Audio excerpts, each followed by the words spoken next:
July 5, 1943, just after 4 in the morning on the southern face of the Kursk salient. The world is quiet, wrapped in the pre-dawn cold. The horizon is a faint purple line, but then the earth begins to tremble. It's a soft vibration at first, like a distant storm, but it's not thunder. It's growing. Soviet sentries lift their heads from their greatcoats. A mechanic, working on a T-34, feels the tremor travel through the steel hull and pauses, his wrench clinking against the metal. And then comes the sound, a low, grinding growl that vibrates in your chest. It's mechanical, heavy, and absolutely relentless. Through the morning haze, the first silhouette appears. It's enormous, box-shouldered, and utterly menacing. A massive 88mm gun points forward like a spear forged from the night itself. This is the Panzer VI, the Tiger. Across the Soviet lines, a collective intake of breath. Red Army infantry instinctively duck their heads in the trenches. Even the officers, men who have seen everything, fall silent.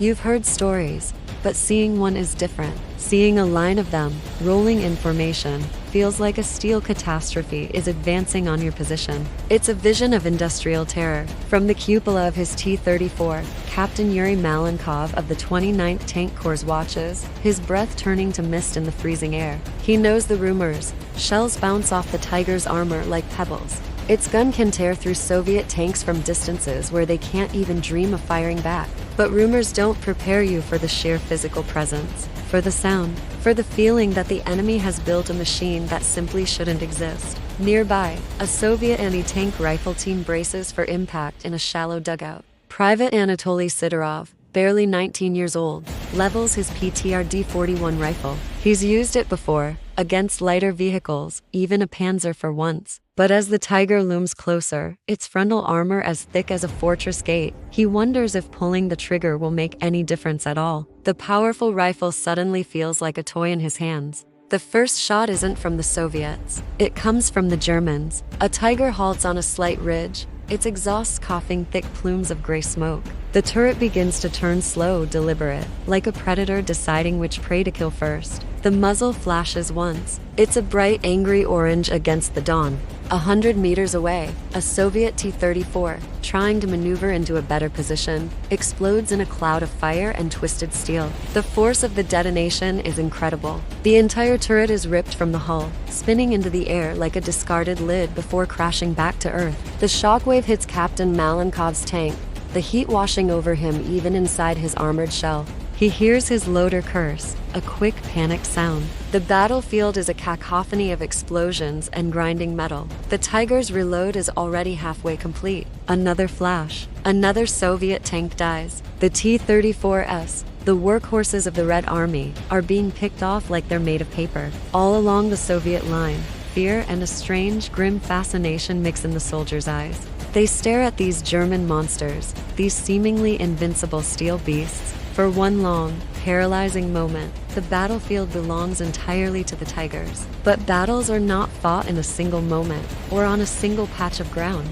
Deep behind the lines, Marshal Georgy Zhukov stands over a map spread across the hood of a command jeep. His face is a mask of concentration, his expression unreadable as reports flood in from the front.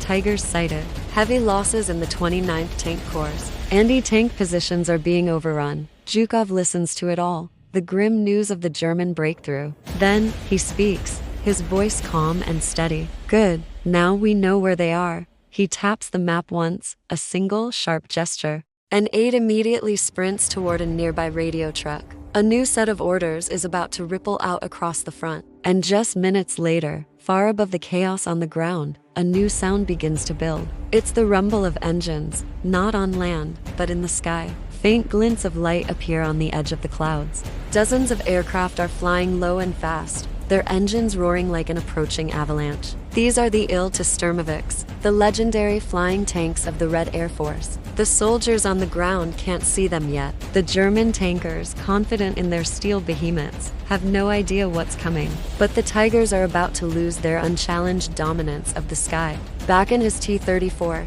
Captain Malenkov raises his binoculars, scanning the horizon for his next move. And then he freezes. He sees it too, high up, on the edge of the clouds.